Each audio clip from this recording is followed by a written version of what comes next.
Kalian ingat nggak sih gimana awal mula kekacauan di Bikini Bottom? Di video kali ini, kita bakal kilas balik bahas SpongeBob musim 1, episode 1 sampai 4. Yuk, langsung nostalgia.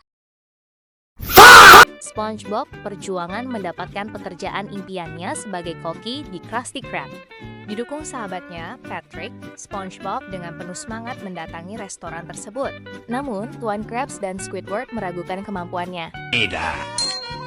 Untuk menolaknya secara halus, Tuan Krabs memberi tugas mustahil, yaitu mencari spatula langka bersayap dinamis dengan penggerak turbo. SpongeBob yang polos langsung pergi mencarinya. Lapor, Kapten. Satu spatula hidrodinamik dengan tambahan di bagian kiri dan kanan, perseneling turbo akan siap. Tak lama kemudian, Krusty Krab mendadak diserbu ratusan ikan teri kelaparan yang mengamuk karena tidak mendapat pelayanan. Di tengah situasi kacau itu, SpongeBob kembali dengan spatula langka yang ternyata benar-benar ada. Dan jangan lupa perseneling turbo. Oh, percaya tidak? Ia langsung melompat ke dapur, memasak Krabby Patty dengan sangat cepat, dan memuaskan seluruh pelanggan yang kelaparan. Terkesan dengan kemampuannya yang menghasilkan banyak uang. Tuan Krabs resmi menerima SpongeBob sebagai koki baru yang membuat Squidward sangat kesal. Menghitung uangku. Cerita dimulai saat Squidward menendang sebutir cangkang, kerang kecil dari halamannya ke halaman SpongeBob. Mengetahui hal itu, SpongeBob mengeluarkan alat peniup rumput elektrik untuk menyingkirkannya. Namun, usaha tersebut justru membuat cangkang dan pasir beterbangan hingga mengotori wajah Squidward. Sadar telah membuat masalah, SpongeBob mengubah mode alatnya untuk menyedot kembali semua pasir yang berantakan. Sayangnya, daya sedot yang terlalu kuat membuat alat tersebut membengkak lalu meledak. Ledakan itu justru melempar seluruh tumpukan pasir halaman rumah Squidward hingga ia tertimbun. Sementara halaman SpongeBob bersih total. Pertemuan pertama SpongeBob dengan Sandy Cheeks sang tupai darat. Setelah menyelamatkan Sandy dari serangan kerang raksasa, SpongeBob diundang berkunjung ke rumah kubah kacanya untuk minum teh. Mengikuti saran kocak dari Patrick agar terlihat keren, SpongeBob nekat menahan napas dan berpura-pura tidak membutuhkan air. Meski rumah Sandy sebenarnya dipenuhi udara daratan, gengsi tersebut berujung bencana ketika tubuh SpongeBob perlahan mengerut dan kekeringan parah. Bahkan Patrick yang menyusul masuk pun ikut lemas kehabisan air.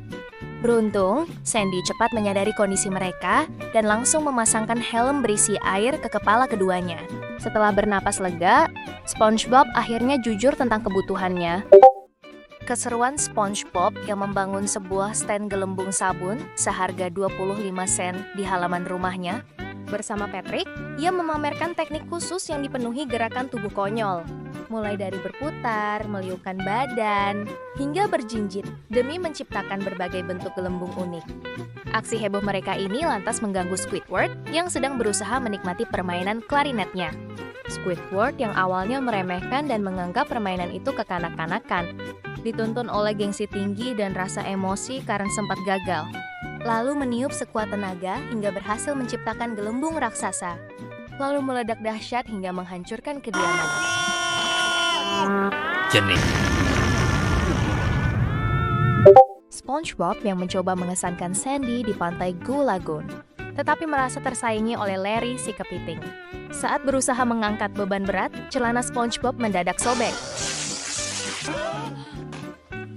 Melihat para pengunjung pantai tertawa terbahak-bahak, SpongeBob menyadari bahwa ia bisa jadi pusat perhatian dan mulai sengaja menyobek celananya berulang kali di berbagai kesempatan. Namun, SpongeBob melampaui batas ketika ia berpura-pura tenggelam hanya demi melempar lelucon celana sobek. Tindakan ini membuat semua orang, termasuk Sandy, marah dan meninggalkannya. Menyadarinya kesalahannya, SpongeBob lalu menyanyikan lagu sentimental tentang penyesalannya karena telah berpura-pura menjadi orang lain. Lagu tersebut menyentuh hati para pengunjung pantai. Hingga akhirnya, Sandy memaafkan SpongeBob dan mengingatkannya untuk selalu menjadi diri sendiri. Niat baik SpongeBob dan Patrick yang berujung bencana bagi Squidward. Kisah bermula saat Squidward mengalami kecelakaan parah akibat jatuh dari tebing dengan sepeda barunya, hingga seluruh tubuhnya terpaksa dibebat perban dan harus menggunakan kursi roda. Kasihan melihat kondisi tetangganya, SpongeBob dan Patrick berinisiatif menghibur Squidward dengan membawanya pergi berburu ubur-ubur di Jellyfish Fields untuk menjalani hari terbaik dalam hidupnya. Sayangnya, sesi berburu tersebut malah berujung petaka ketika Squidward yang emosi nekat mengganggu seekor ubur-ubur raksasa. Sengatan dahsyat dari ubur-ubur raksasa itu membuat kondisi Squidward makin parah, hingga terkurung dalam alat penopang tubuh. Episode diakhiri dengan kocak ketika SpongeBob dan Patrick berniat memberikan hadiah hiburan berupa ubur-ubur kecil di kamar Squidward yang tanpa diduga justru langsung menyengat Squidward kembali. Kemunculan perdana Plankton yang berusaha mencuri resep rahasia Krabby Patty dari Krusty Krab. Setelah upaya pertamanya digagalkan oleh Mr. Krabs, Plankton menyusun rencana yang lebih licik dengan menyusup ke rumah SpongeBob di malam hari. Ia menanamkan perangkat mikro di otak SpongeBob saat tertidur, memungkinkannya mengendalikan tubuh SpongeBob menggunakan joystick dari laboratorium Chumbucket untuk mengambil burger berharga tersebut. Meski tubuhnya dipaksa bergerak melawan kehendaknya, SpongeBob tak tinggal diam dan memutar otak untuk membebaskan diri. Saat diperintahkan menjatuhkan burger ke mesin analisis resep, SpongeBob dengan cerdik mendeskripsikan kelezatan dan aroma Krabby Patty secara mendetail, hingga membuat Plankton tergiur dan melompat keluar dari kursi kendalinya. Akibatnya, Plankton justru jatuh ke dalam mesinnya sendiri. Sementara SpongeBob berhasil menyelamatkan resep rahasia dan pulang dengan kemenangan. Perbuatan jahat Squidward yang terganggu oleh permainan gelembung sabun SpongeBob dan Patrick. Squidward dengan sengaja meniup gelembung berisi pesan ejekan ke arah keduanya, hingga memicu kesalahpahaman besar dan membuat SpongeBob serta Patrick putus hubungan.